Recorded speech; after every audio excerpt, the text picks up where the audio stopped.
Assalamualaikum warahmatullahi wabarakatuh. Halo teman-teman, ini aku Yellow Daily. Aku akan membagikan pengalaman positif yang sudah aku lalui dan berdampak baik dalam hidupku. Semoga bisa menginspirasi dan bermanfaat untuk teman-teman semuanya. Di video ini, aku mau ngajak teman-teman untuk pelan-pelan ngebuang hal-hal yang bikin dikit-dikit capek dan merapikan yang masih berantakan. Kita coba satu persatu, oke? Namun sebelum kita mulai, kita harus mengenali dulu hal-hal apa aja itu, apa aja yang dibuang, dan apa aja yang harus dirapikan. Sebenarnya, hal sepele yang gak kita sadari dan masih melekat jadi kebiasaan, itu bisa bikin energi negatif semakin besar, sehingga bikin kita jadi gampang capek. Padahal kamu ngerasa bahwa kamu nggak melakukan pekerjaan yang terlalu berat, atau kamu ngerasa kamu nggak ngapa-ngapain.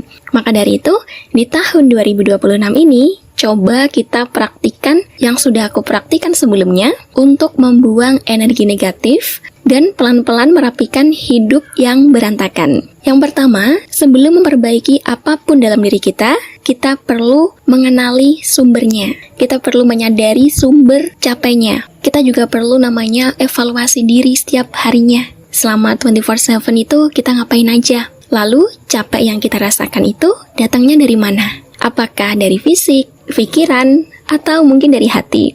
Karena capek yang tidak disadari sering membuat kita marah tanpa alasan dan kehilangan arah tanpa sebab. Namun dengan menyadari dari awal, kita bisa berhenti menyalahkan diri sendiri, sehingga kita bisa mulai memahami diri sendiri. Yang kedua adalah buang kebiasaan buruk yang pelan-pelan menguras energi. Kita sebagai manusia pasti punya mood ya teman-teman, kadang moodnya bagus, kadang moodnya berantakan juga, dan mood yang berantakan itu jarang muncul tiba-tiba. Biasanya, bad mood itu hasil dari rutinitas buruk yang kita ulang setiap hari tanpa sadar. Contohnya nih, tidur terlalu larut, kemudian bangun tidur tanpa tujuan, terlalu sering menunda pekerjaan, atau terlalu lama tenggelam di hal-hal yang tidak memberikan energi baik. Maka solusinya, kita bisa mulai dengan menulis kebiasaan apa aja yang ingin dikurangi.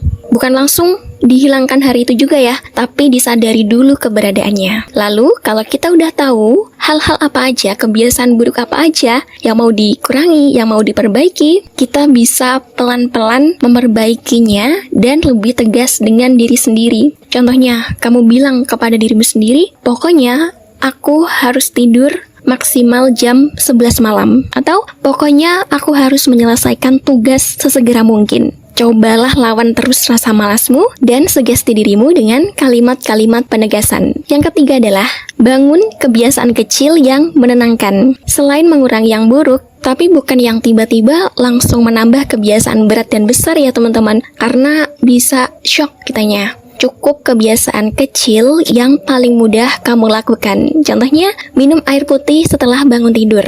Kemudian merapikan tempat tidur, menata pakaian dengan rapi, mengurangi screen time ponsel, berzikir di waktu luang. Dan biasanya kebiasaan kecil yang sering kita remehkan ini, dialah yang paling konsisten membentuk diri kita menjadi pribadi yang lebih baik. Yang keempat adalah buang barang yang tidak lagi kita gunakan. Contohnya kayak food box yang udah nggak dipakai. Itu mending langsung dibuang daripada dibiarin numpuk dan nanti malah nyampah di rumah. Dan ini tuh kebiasaan ibu aku yang aku paling gak suka. Kadang aku yang ngebuang box-box itu, karena bagiku itu menimbun sampah aja. Sebenarnya bisa kok dipakai, mungkin cuma 1 atau 2 doang. Tapi kalau udah numpuk banget dan lebih banyak yang gak kepakainya, aku biasanya izin untuk aku buang aja, aku rongsokin. Kemudian cermin yang udah pecah, karena itu bisa menggores tangan kita. Kemudian fungsinya pun nggak seestetik ketika dia masih dalam bentuk yang sempurna. Lalu baju yang udah koyak, kardus-kardus yang udah nggak digunakan, dan barang-barang numpuk lainnya. Nantinya kalau barang-barang yang udah nggak kepakai itu keluar dari rumah, kita udah melakukan selangkah memasukkan energi positif ke dalam rumah kita. Percaya deh teman-teman, ruangan yang berantakan itu sering membuat pikiran ikut penuh. Barang-barang yang menumpuk, meski jarang dipakai, tetap menyita perhatian dan energi. Kita melihatnya setiap hari, meski tidak sadar. Makanya, mulailah dari satu sudut kecil. Melepaskan barang bukan berarti kehilangan, tapi memberi ruang. Dan ruang kosong seringkali lebih menenangkan daripada ruang yang penuh. Yang kelima adalah rapikan lingkungan, rapikan pikiran. Karena saat lingkungan mulai rapi, pikiran ikut menyesuaikan. Kita jadi merasa punya kendali atas hal-hal kecil yang memberi ketenangan. Coba sekarang teman-teman lihat space di tempat kamu. Apakah ada yang berantakan? Nah, kalau ada, letakin dulu HP kamu, tapi jangan pause video aku ya. Kamu masih bisa dengerin suaraku sambil merapikan space tersebut. Rapikan sampai benar-benar rapi, dan nanti lakukan juga di luar tempat kamu berada sekarang. Dan nanti kalau berantakan lagi, lakukan pengulangan sampai benar-benar rapi kembali. Merapikan itu bukan melulu soal estetika, tapi soal memberi sinyal kepada diri sendiri bahwa kita peduli, dan itu berpengaruh sama kesehatan mental kita. Yang keenam adalah jangan lagi lalai beribadah. Teman-teman, percaya nggak percaya, capek itu terjadi karena kita jarang pulang. Pulang kemana sih? Pulang kepada diri sendiri lebih tepatnya, dan pulang kepada Sang Pencipta. Pulang kepada Sang Pencipta ini bukan melulu diartikan dengan wafat ya, tapi lebih ke kembali kepadanya, beribadah kepadanya dengan khusyuk. Dan ibadah ini adalah tempat kita mengembalikan energi yang habis dipakai seharian, bahkan seumur hidup kita. Bukan soal kuantitas ibadahnya, tapi kualitas ibadah dan kehadirannya kita. Saat kita benar-benar hadir, hati perlahan menemukan tenang. Padahal kita sudah terlalu jauh, terlampau jauh dari Allah. Namun suatu ketika kita kembali pulang kepadanya, Allah langsung memeluk kita dan memberikan ketenangan. Sebaik itu Tuhan kita, Allah Subhanahu wa Ta'ala. Makanya teman-teman, mumpung kita masih diberikan kesempatan untuk hidup, untuk memperbaiki diri, untuk memperbaiki ibadah, terutama yang subuhnya sampai sekarang masih kesiangan, ayolah diperbaiki jam tidurnya. Mau sampai kapan sih kayak gitu terus?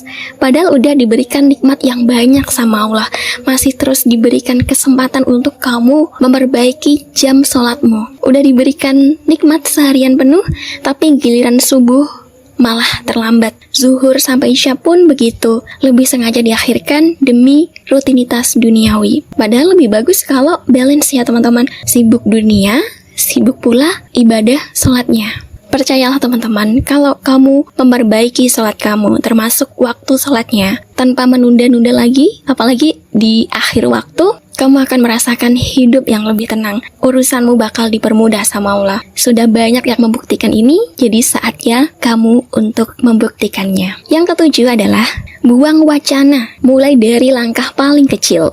Teman-teman, sudah berapa episode video motivasi dan inspirasi yang udah kamu tonton? Lalu, udah berapa catatan yang kamu tulis, tapi catatan itu menguap seiring berjalannya waktu?